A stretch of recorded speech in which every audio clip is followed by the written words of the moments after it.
Greetings, great ones. It's Sam Bracken here. How are you? Oftentimes I'm asked why I wrote my book, My Orange Duffel Bag, A Journey to Radical Change. And of course, there's a story behind it. About 15 years ago, I was working as a volunteer at Decker Lake Youth Prison in Salt Lake City, Utah. Decker Lake's an interesting place. It's sort of the last resort for young adolescents before they spend the rest of their life in prison. Decker, at the time, had a 99% recidivism rate, which is, really sort of a hopeless place for young people. These young people that were in this prison had committed heinous crimes, first-degree murder, aggravated sexual assault, battery, serious felonies, and they had a lot of issues. And as I was the volunteer there, I would work on Sundays and Wednesdays. I'd be there for about 4 hours each night, and I did this because of the immense desire that I have to give back to people. And I remember doing this for about a year and not making much progress or connections with these young people, and really being frustrated by it. And I came home one night and talked to my wife Kim, and I said, Kim, I've been out there for a year. I go every Sunday, every Wednesday. I spend time with these kids, and I'm just not getting through to them. It's not happening. I'm not making the connection. I'm not helping them change. And it's really, really frustrating to me.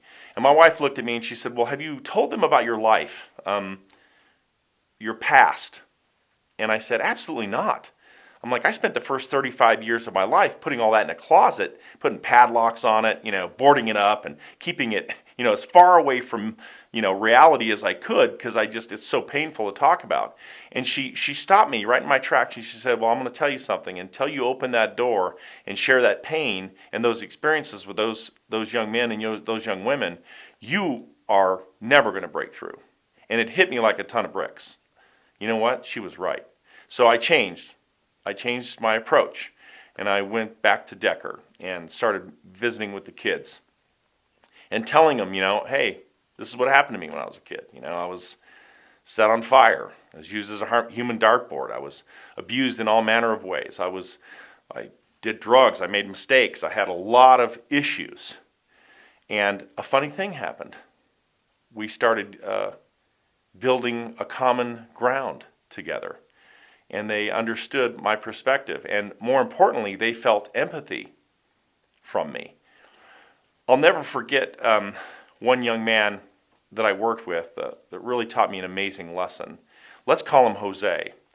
Jose was in this prison because when he was 13 years old, he and an older friend that was 19 robbed a convenience store where they shot and killed the clerk and made off with a carton of cigarettes and $5 from the till.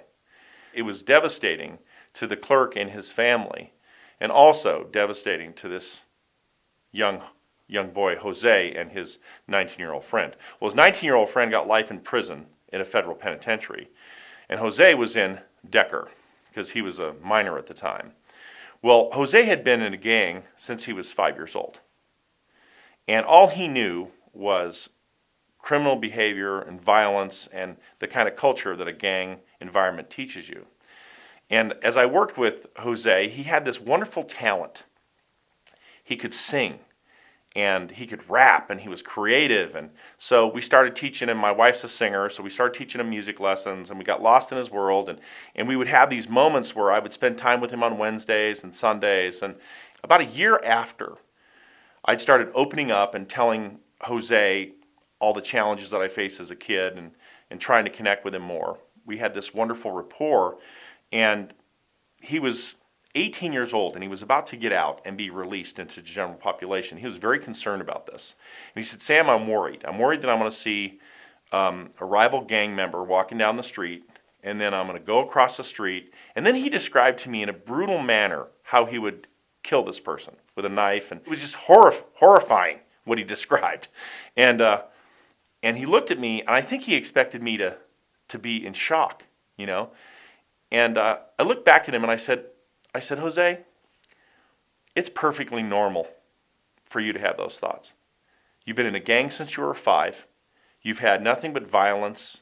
You've had all your needs, your need to live, need to love, need to leave a legacy, have variety and learn. You were taught all those things in a gang.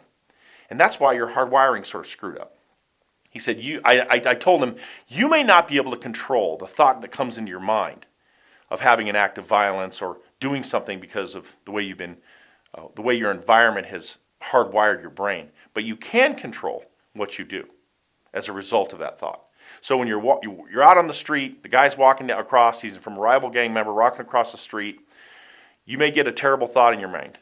But once that thought gets there, you have control on what you can do with it. You can get it out of your mind.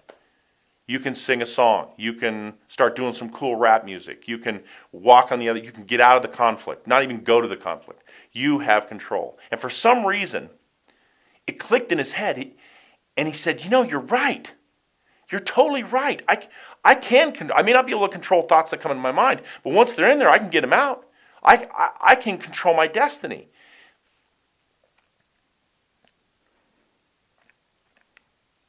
That night, I came home and shared that beautiful moment with my wife, Kim. It only happened after 2 years of sacrifice and concern and love for a human being for no good reason, except for that he was a human being and he needed someone to love him, to accept him, to understand him, and to help him learn that he has a choice in his life.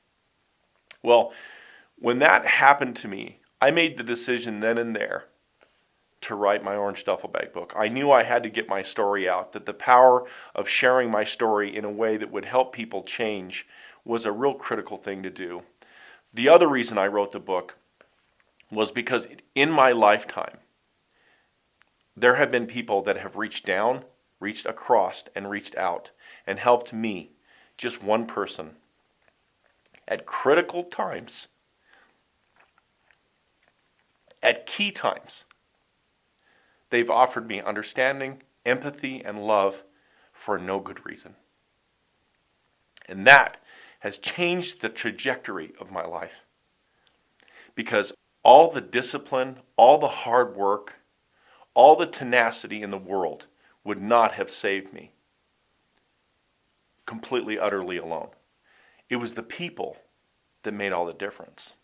Because our willpower gets weak sometimes. We make mistakes. But the people in your life that can share their pain with you, empathize in your situation, and love you for no good reason to help you understand and change makes all the difference. So, what we hope to do with my Orange Duffel Bag, A Journey to Radical Change, is really to help people. Help them understand what's happened to them in their lives, help them understand what they're good at, where their passion is, and how to reach their own limited potential. Because as they do that, and they fill their life with meaning and hard work toward great things, their lives are changed significantly. And they are much better off because of it.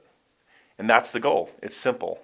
So we hope you find this book enjoyable and love it and share it with others.